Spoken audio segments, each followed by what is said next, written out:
some amazing speakers on the next presidential priorities. So please, the Ambassador of Greece to the EU, Mr. Ambassador Vrilas, please. Thank you so much. Can they have a hand? Thank you so much for coming. Thank you very much. Please. And also the Deputy Minister of Foreign Affairs of the Republic of Lithuania, Minister Varis. Welcome.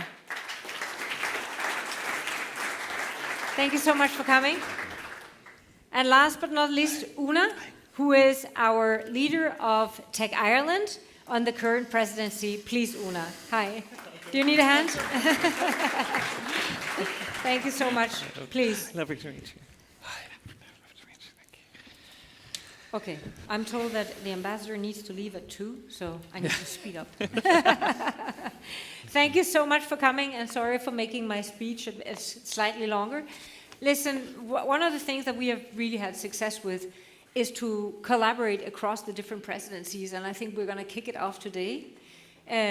We have really got good contact through all our national trade associations and with you guys in general.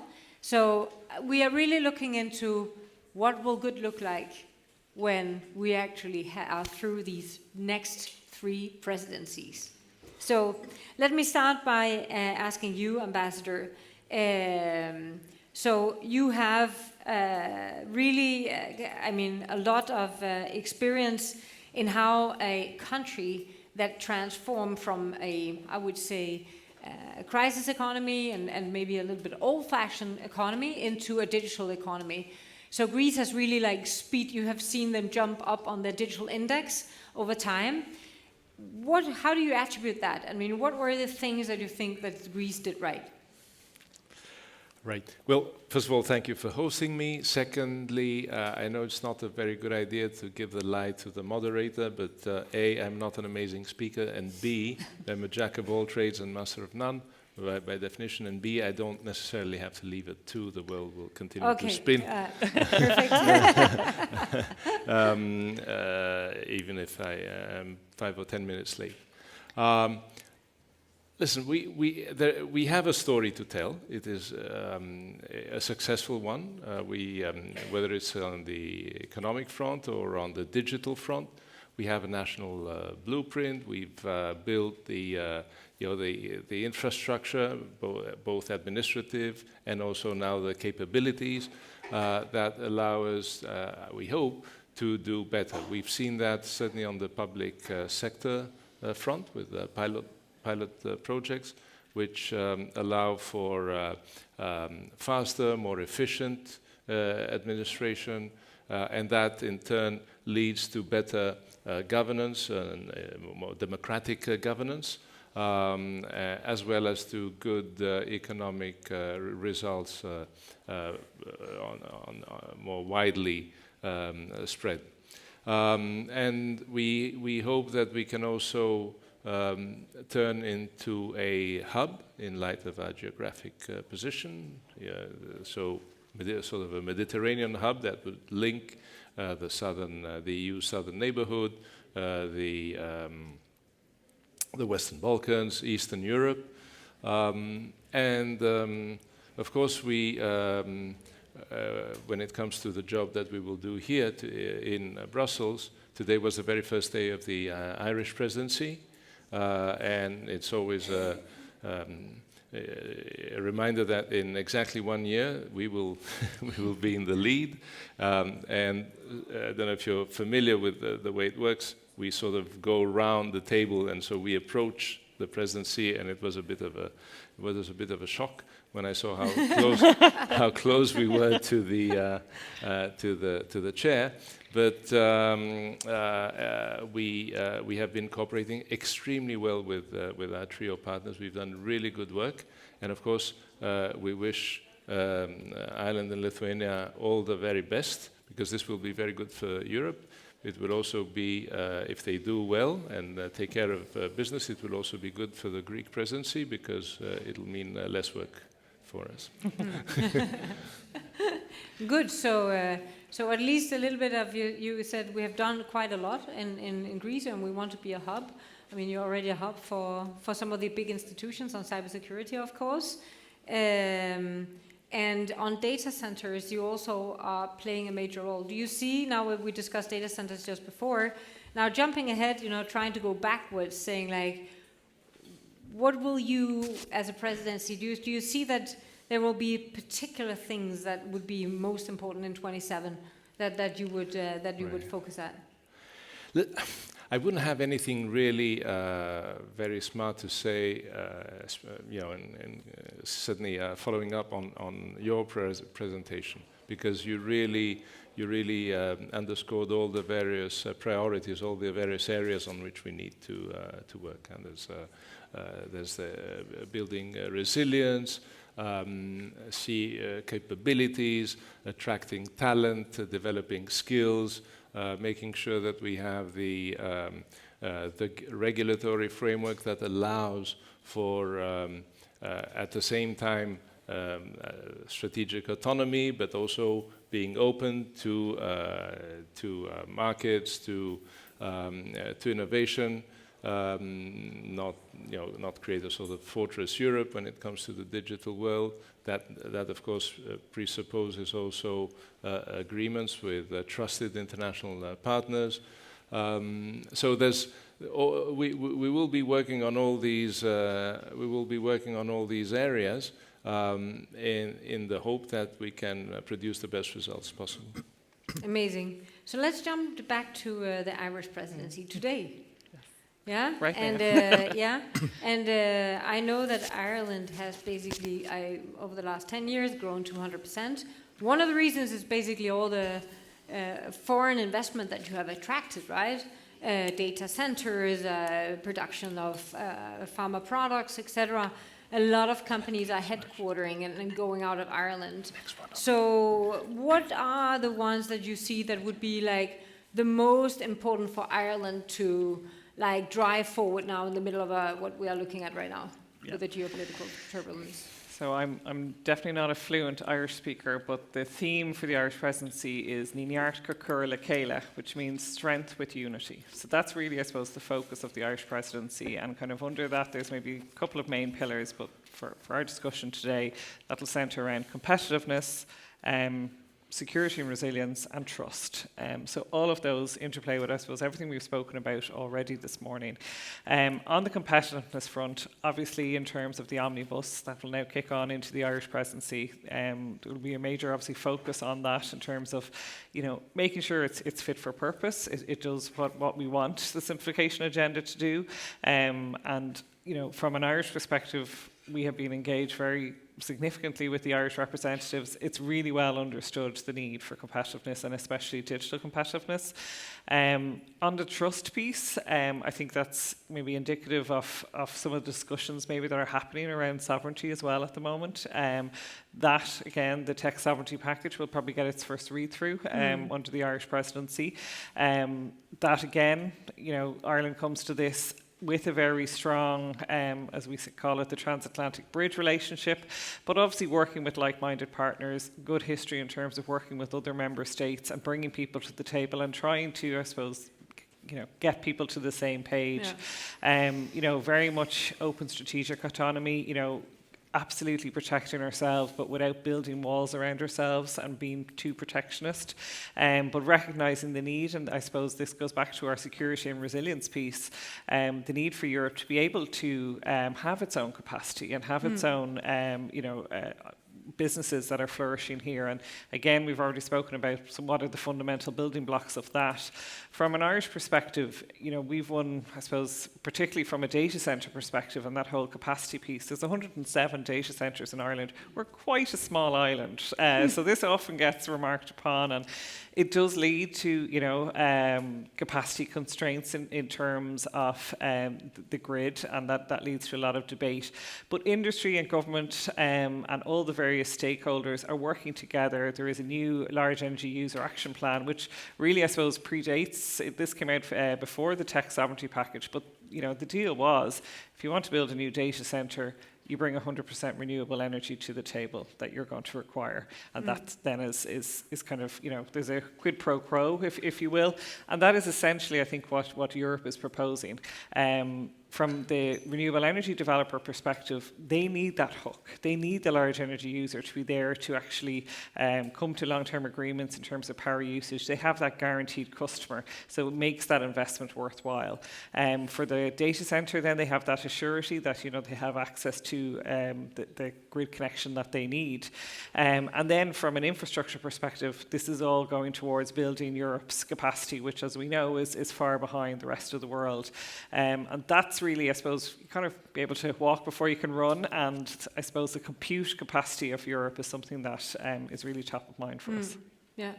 So if you were to condense it for what can Europe learn from Ireland during your presidency, what are the lessons on digital growth that the rest of the country should go that's pretty smart?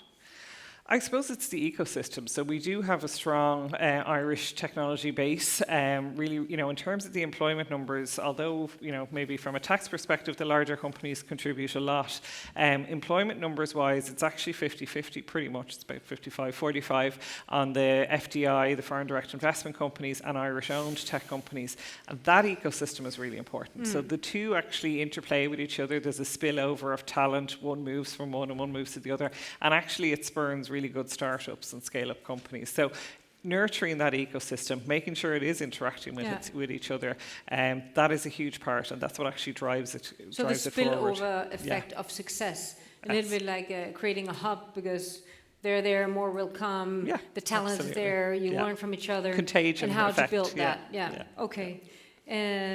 Good, Minister. So one of I predict that one of the presidential priority will be on defense and security. I mean, and for good reasons, right? You know what is awaiting on the eastern side if it goes wrong. So one of the things that Digital Europe is doing is that we are working on this drone coalition as an industry partner, trying to really bring together all the countries and all the industry stakeholders on that. So what does it actually take? I mean, what are you thinking around that priority, and what will be the main focus? Yeah, so thank you very much for a very good question. But before this, I would like to thank once again for organizing such an important event for all Europeans, for all our partners. And first of all, I would like to thank as well for your all assistance to Ukraine that you're doing, because it's very important. Perhaps, most of you haven't thought about the fact that next month we're going to have 18 years when you remember what happened during the Olympics. In the middle of Olympics, we had a pure military aggression against the sovereign country, Georgia. And nobody could believe, what's happening. And then finally, Georgia lost 20% of its territories. And because of the not proper help, assistance to Georgia, what happened today to Georgia? After all this damage for the country, 20% of the territory was taken in the middle of the night. We all remember that. For me it was huge, collapse, about the entire world. So, and now, because of not enough support to Georgia, now it's back to Russia's hands, to the aggressor that took 20% of the territory. So let's go back to Ukrainian side now. What's happening in Ukraine? Again, we have all this war, for more almost 12 years, intensive war, since 2022. And again, Ukraine has lost already almost 20% of the territory. And if we don't assure that they will have enough support, enough guarantees, who can guarantee that there will not be the same scenario? They will not go back, to the aggressor, So what you're doing, for Ukraine is very important. And our, as Europeans, duty to measure, overall efforts in order to manage this kind of risk, because it's going to be a really, really huge. And Ukraine is 10 times larger than Georgia. So again, and I'll go back to your question, of course, but I just wanted to highlight, that some of the things that we don't notice, and it's 18 years already after this, so we should, not forget about it. So coming back to your question, again. May I ask you a counter question? Do you think that awareness that Europe has succeeded in educating all of Europe on what's actually going on the eastern flank? So one of the, I mean, it speaks for itself, but it is still something that we are talking about as a single incident, but it actually, as you say, is not a single incident. It happened before. Exactly. If we speak about like other forms of this war or like hybrid attacks, as we call it, we are always been tested, by different forms. It could be illegal refugees. It could be cyber attacks. It could be meteorological balloons, illegal balloons that are sent to the national airport. That's paralyzing not just one particular country like ourselves. It's just blocking the part of European Union, the part of the single market. So any kind of attack against one particular member state is attack for all of us. And again, we should stop crying and saying like we're like small nations, individually, because with Ukraine together, European Union is again a 500 million population. We're huge. We don't realize what kind of potential we have. We should be completely in line. I'm in line with what was said in the very strong introduction. Thank you for that. We should be as united because it's a part of our competitiveness. If we're not there, we'll be just look what's happening with our demographic situation. We should admit that we're like dying. We're providing 1.6 child as a family. So what's going to happen like in 20, 50 years? We're going to be gone. So we should highlight.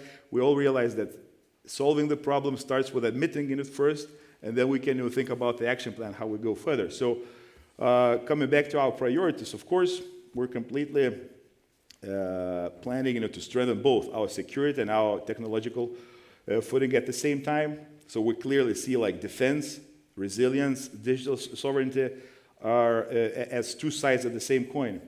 And and these will be central to Lithuanian presidency priorities. Perhaps you heard about the fact that Lithuania is already allocating the most from our GDP to our defense industry. We're allocating 5.38% from our GDP. It's almost 5 billion euro. For like almost 3 million population, it's a big statement, and it's a good sign that we want to keep that resilience. It's a clear message that we want to become a regional hub of resilience, including multiple efforts in the digital sector. And of course, resilience is the common thread across all of them, and it starts with the security, especially on the eastern border of the EU and NATO. We all understand that if we had if we didn't have this risk, we would have allocated our assets into other areas. But we should understand that this resilience is a part of our long-term strategy of our competitiveness. Otherwise, they will just look at the entire Europe as a war zone, and we will lose additional investments, additional potential. So if we just say like what's going to be our focus, we're going to have 5 priorities, and I'm glad that Greece and Ireland has the same. It's going to be security and defense, EU enlargement. We believe that European membership should be also put on the agenda very clearly, because again, like what I started already with, if we don't send a clear message to Ukraine, we might lose it, and it's 10 times bigger than Georgia. It's going to be much bigger damage, for our potential and our synergies with this country. Also, competitiveness, as I highlighted a few times already, internal security, and social resilience. So these are the core priorities, and we will just try to highlight, first of all, on accelerating EU defense readiness. So our priority, is like delivery of like implementing the defense readiness agenda, scaling instruments like SAFE, EDIP, and other, increasing joint procurement and industrial cooperation. Also, secondly, Lithuania will make focus on strengthening deterrence of the eastern flank, as I said. Because we should all understand that we're all in the same shoes. It's not just some kind of a regional issue that is going to be solved by itself. And thirdly, we will be addressing hybrid threats and protecting critical infrastructure. So this is the core. If infrastructure protection is no longer just a physical, it's deeply digital, obviously. And we're being tested all the time. And based on our reaction, based on our efficiency, based on our smart approaches, we will be continued to be tested, and or we will manage potential consequences of that. Okay, let me return to you. So, to return to you, Ambassador, so you have basically built out quite a lot of infrastructure, right? You have quite a lot of foreign investment, but also investment and growth in your own sector. How do you see that playing along with it? Sovereignty is probably going to start in the package, then it's going to travel, and it might be around the Greek presidency that this will land. How do you see this package that has come out? Have you evaluated it yet, or what's your thoughts? Your initial thoughts on the sovereignty package? Right. First of all, I would like to agree very much with what the minister said, with one small nuance, that the Union's eastern border goes a little further south. But I fully agree with him on the principle that an attack against one EU member state is an attack on the EU as a whole. And therefore we should be collectively ready for it. And we've been fighting the battle in the Council to emphasize that all EU borders should be protected, and safety and security should be promoted on the basis of the 360 degrees approach, because we've seen also in recent months that nobody can be immune. Now, on what we plan to do, and this idea of sovereignty, I think we need to approach it with an open mind, with self-confidence, and at the same time make sure that we don't trap ourselves into, we don't fix ourselves into a corner, and we don't know false dilemmas, because you can promote at the same time strategic autonomy, resilience, making sure that you have this necessary European capabilities, but as I said a bit earlier, not isolate yourself from the rest of the world. Find those trusted international partners with whom you can do business, and also it's beyond preaching. You need to make sure that you attract the talent, you have skills mobility, you create the necessary infrastructure so that you can be competitive. Because at the end of the day, it's a security and defense issue, but also a competitiveness issue. So we will be doing the best we can in the Council to lead the negotiations. The trilogues with the European Parliament will also be very important. And we hope that by the end of 2027, there will be a lot to be proud of as a trio. Great. So let me ask you a quick, so first of all, just summarizing, I hear, learn from our ecosystem and see that the more investment and the more you actually get on ground, the more, it attracts success, not only from the foreign investment, but also from, the national or European environment, right? Which is a quite important message for that. It's a little bit the success is basically breeding additional success, right? And then I hear also, of course, a huge focus on Ukraine, opening the negotiations directly. I must say, I totally and utterly agree with you. I think it's so strange. I mean, even if it was only for selfish reasons, which I hope it's not, but even only for selfish reasons, why would we not embrace the world's corn chamber and the world's innovation chamber? I mean, for sure, this will benefit us both long and short term. So I can only say that Digital Europe would definitely support that. And last but not least, I also hear like an open form of sovereignty, building out what we believe in, have the self-confidence to believe that we can actually achieve something without shutting all the doors and kicking people out. So that's very reassuring. One last really fast question on, because we have all now we're talking about, yeah? May I say, I just forgot a couple of please. things. We need also to reduce our dependencies. We need to, in a smart way. And I forgot to mention what you also emphasized in your presentation, the public procurement bit, which will also be very important. Yes, it will also be in your presidency, and exactly. probably open, I think, during the Lithuanian presidency. So that will be very important, and there's a lot of money if we do this right. So the second, so it's a very short, like 1 minute question to the three of you. Now we talk about all the demand side and how to do that, right? And how to be open and include.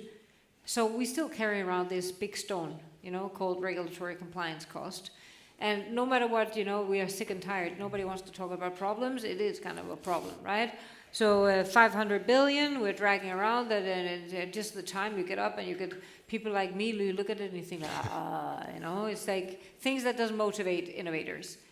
So will you continue that journey? Will you basically, through your presidency, address, how we can cut the regulatory burden, or is there like a little bit like me, do we really need to? Not, I'm crazy about cutting the stuff, but compliant with it doesn't motivate my innovative gene.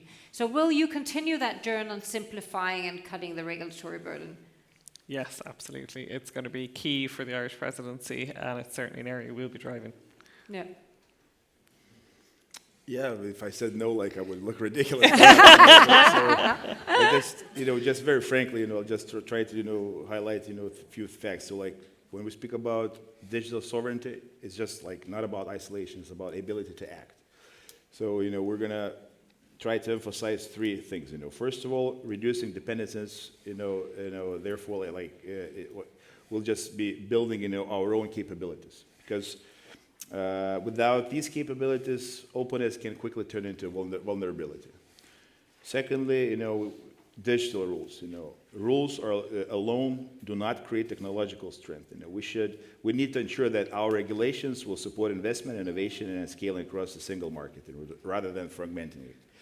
And thirdly, we should build as many, partnerships as is possible with trusted allies. A few days ago, I just came back, from Washington D.C. when we were signing, an agreement, Paxilica.